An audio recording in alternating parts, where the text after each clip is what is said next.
தேமுதிகக்கு வந்து single digit number கொடுக்குறாங்க, அதனால கூட்டணி விட்டு வெளியே போறாங்க. என்ன பயமா? இல்லை எனக்கு புரியல. ஏன்னா இன்னைக்கும் அதுக்கு என்ன சவாலோ சண்டை போட ரெடியா இருக்கும். நேற்று அதிமுக பாஜக கூட்டணி சேரும்போது அது அவங்க 2 பேர் கட்சி முன்னாடி இருந்தாங்க, இல்லை அதுக்குள்ள நம்ம போக வேணாம்.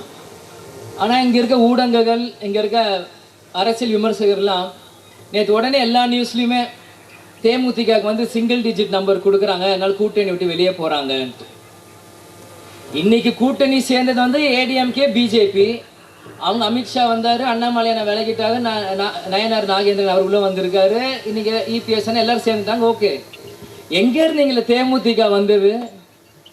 எதுக்காக சிங்கிள் சீட்டு அப்படி நீங்கள் போடுறீங்க? இன்னும் தேர்தலுக்கு 1 வருஷம் காலம் இருக்கு. இப்போவே இருந்தே தேமுதிக சிங்கிள் சீட்டு வெளியே போகிறாங்க.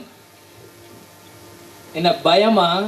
இல்லை எனக்கு புரியல. ஏன்னா இப்போ இருந்தே மக்கள் மனசில் ஒரு ஸ்லோ பாய்சன் மாதிரி தேமுதிக சிங்கிள் டிஜிட் கொடுக்கணும், சிங்கிள் டிஜிட் கொடுக்கணும். நீங்கள் யார் நியமனம் செய்கிறதுக்கு?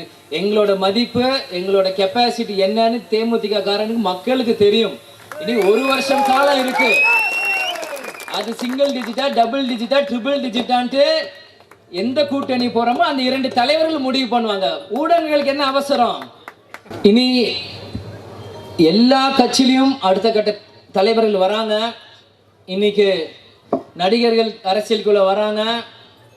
இதை பார்த்து பயந்து ஓடுற கூட்டம் தேமுதிக இல்லை. ஏன்னா எதிர்நீச்சல் போட்டே வளர்ந்த கட்சி தேமுதிக. இன்னைக்கு நாங்கள் எல்லா சவாலையும் தாண்டி இன்னைக்கும் அதுக்கு என்ன சவாலோ சண்டை போட ரெடியா இருக்கோம். செய்திகளை உடனுக்குடனும் துல்லியமாகவும் தெரிந்து கொள்ள சப்ஸ்கிரைப் பண்ணுங்க.